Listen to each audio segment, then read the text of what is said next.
there are 4 reasons and 4 causes for a bad ending. The great Jalaluddin Suyuti rahmatullah alayhi has related in his work. He says that the ulama write that in general there are 4 reasons and 4 causes for a bad ending. And he mentions them. At-tahawun bis salat, number 1. Number 2, shurbul khamr. Number 3, uququl walidain. Number 4, idha'ul muslimin. The first one he mentioned was at-takasul bis salat. Laziness with regards to salah. You know, just being lazy, not neglecting, not missing. Having a lazy attitude towards prayer is something that will bring about a bad death. The next thing he mentioned, shurbul khamr, taking intoxicants. You know, we may not take intoxicants in the sense that many of us will not touch alcohol. We won't touch a glass of whiskey. Why? Because, you know, right from childhood this has been instilled in our heart. Well, tell me, my young friends, who from amongst the youth today doesn't take a spliff? Who from the youth doesn't take a spliff? Balki spliff, my young friend, and they don't even consider this haram. Uququl walidain, disrespecting mother and father. Today all mothers and fathers are crying.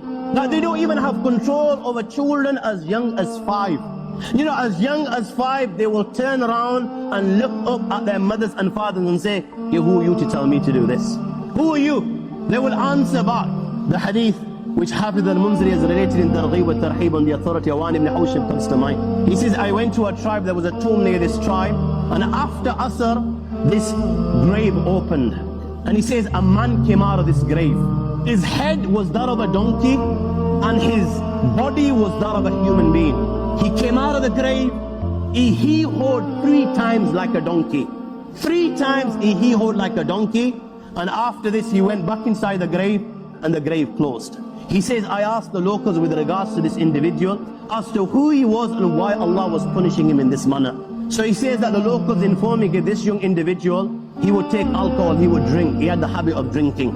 And when he would drink too much and he would return home in the evening to his mother, and she would see him intoxicated, she would give her son nasiha, and she would say to her son, oh my son, ittaqullah, fear Allah subhanahu wa ta'ala, stay well away from this thing.